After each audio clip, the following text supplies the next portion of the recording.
Glynis Peters is an international best-selling British author who writes World War II historical romance novels. She also happens to be a retired NHS nurse. Her stories are immersive, emotional, and thoughtfully penned. In this Behind the Book episode, Glynis takes us into the pages of the fourth and final installment of her Red Cross Orphan series, The Orphan's Last Goodbye. What is the book's premise? The book's premise is it feeds in from the other three books of a Red Cross nurse who's nomadic around the UK. And Kitty Pattison is now married. That's a bit of a spoiler. And she and her husband, she stumbles across a difficulty with her husband. And basically, he's Canadian and he wishes to return to Canada. And one day he's gone. And Kitty is floundering, doesn't know what to do, calls upon her best friend Stanley and her mentor and supporter. And they track him down or attempt to track him down. But this means they have to go to Canada. Why did you set the novel in Canada?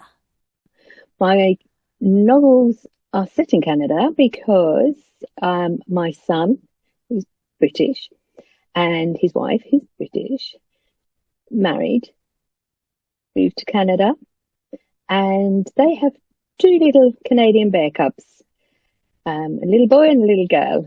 And I'm very happy to write my heroes in as Canadian so that I leave a little something for my grandchildren over there.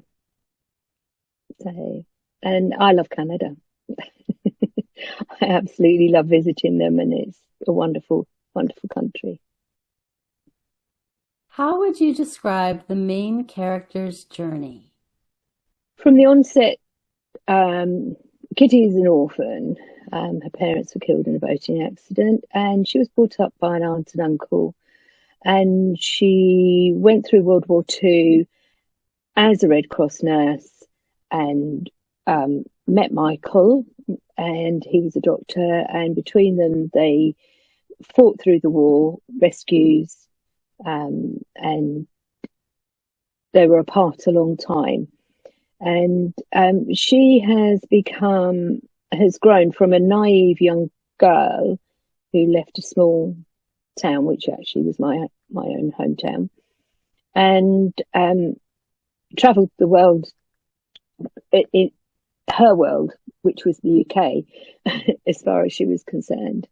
And then all of a sudden, she's now embarking on a journey outside of the UK. But of course, this one's an emotional journey for herself. So she has to learn self-control. She has to draw on the strength of when she was rescuing men on Juno Beach during the World War II side of things. And the war is over now. So she's faced with the conflict of her husband still wanting the risks and the high life of rescuing people from World War II, and she wants the home with the roses around the door and children. So she's on a very, very deep emotional journey. What do you hope readers take away from the story?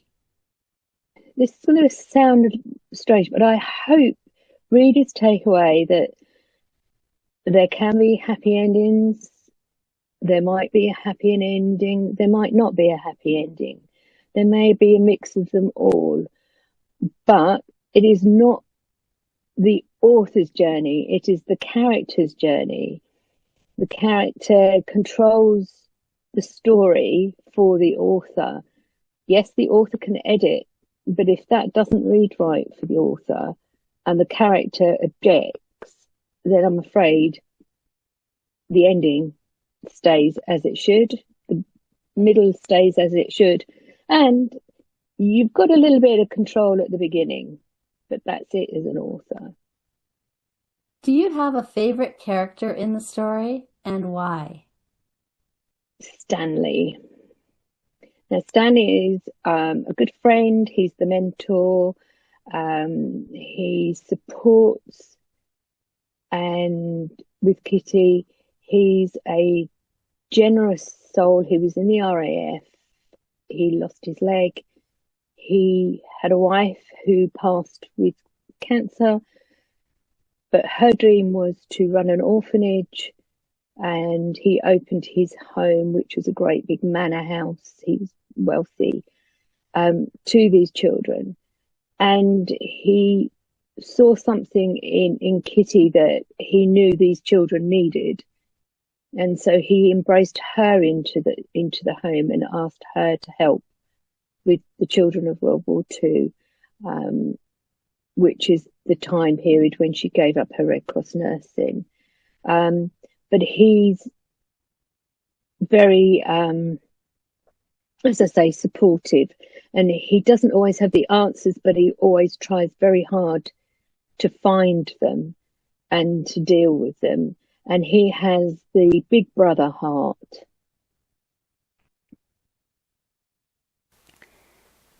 The Orphan's Last Goodbye, along with the first 3 novels in the series, is available now at your favorite bookstore or local library. Thanks for joining us at Behind the Book, and happy reading.